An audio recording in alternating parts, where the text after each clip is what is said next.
The opposite of being comfortable is stressful. And certainly, we don't want to be stressed.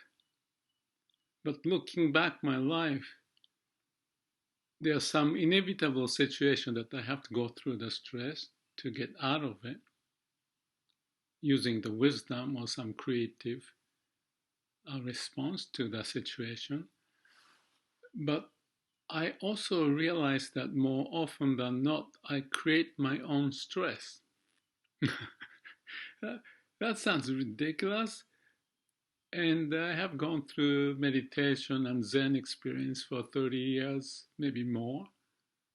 And I still have that habit. And more and more I realize, I'm 72, slow realization, but perhaps it's better to be realized than not realized. The point of the realization is that there are lots of habitual pattern that pops up to cause me stress. At least I'm aware of it.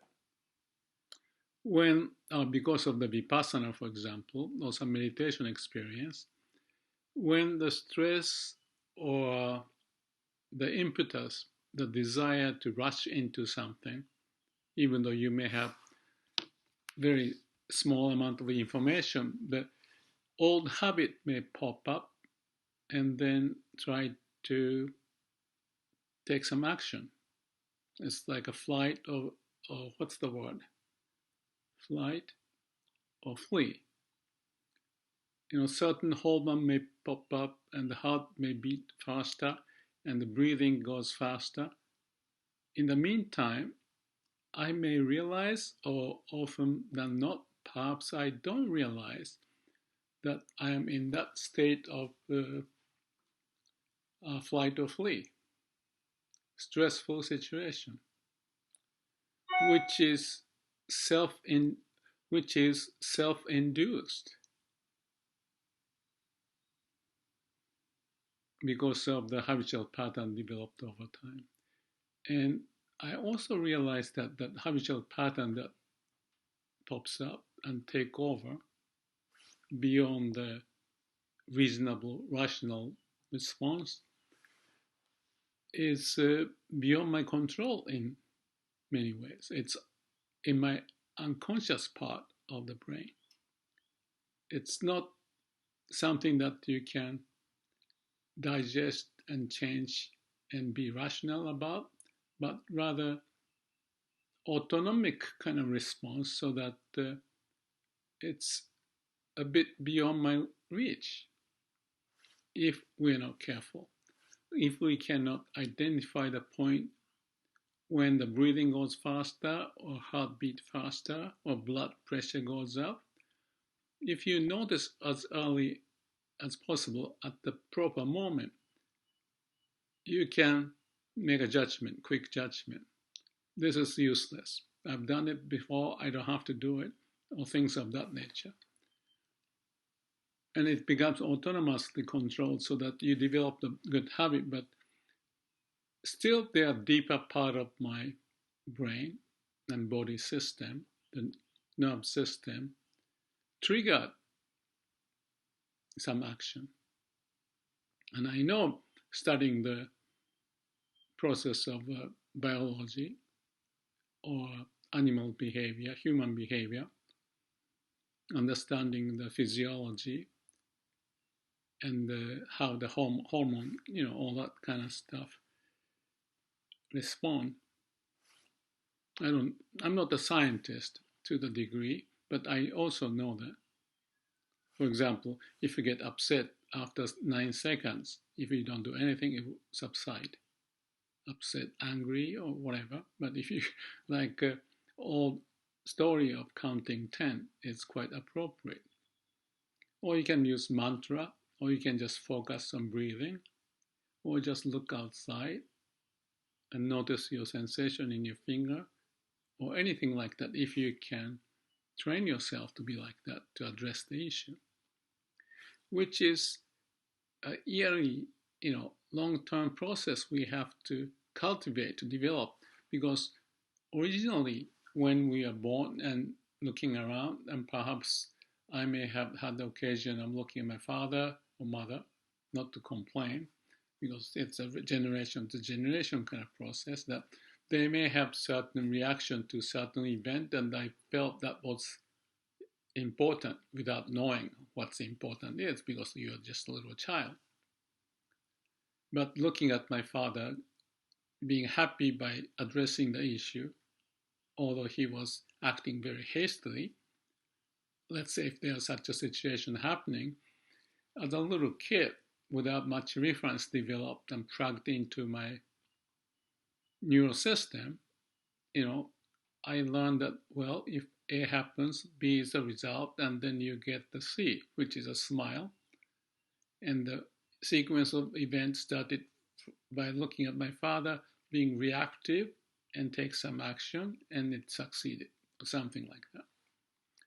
So it's an imprint process of observing and digesting and programming into your mind, except you don't know that. You are not developed actually. The ego or the you will be developed according to the sequence of events that goes into your system, and that become part of you being responsive or reactive or rational or wise or else. I guess I don't need to go into the physiology and the psychology and the neuroscience, the model of how the human behavior happens from stimuli and so forth, which may be another subject to look into, because I studied on that one as well. But the bottom line of this is that suffering may be self-created. The self may need to be modified if we are to learn the process of becoming more rational or wise. But it takes time, energy, and repetition is necessary, like learning any sports.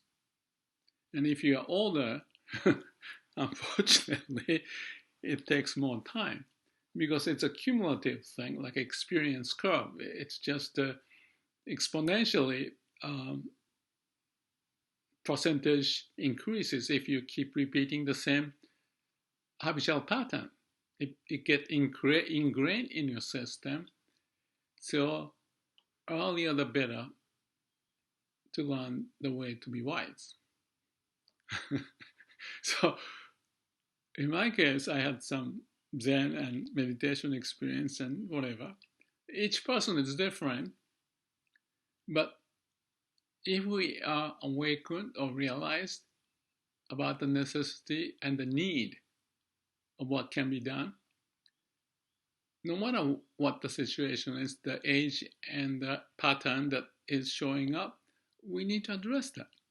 I think that's the case.